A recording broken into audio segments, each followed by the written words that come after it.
Malapit na ang Kapaskuhan. Malamig na ulit ang simoy ng hangin.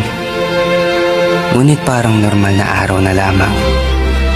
Hindi na natin nararamdaman yung tunay na ligaya tuwing Kapaskuhan. Siguro tumatanda na talaga tayo kasabay ng pagtanda ng panahon.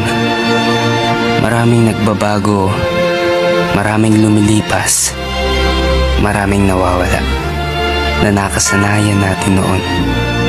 Sa panahon ngayon, sapat na siguro yung kasama natin ng bawat pamilya.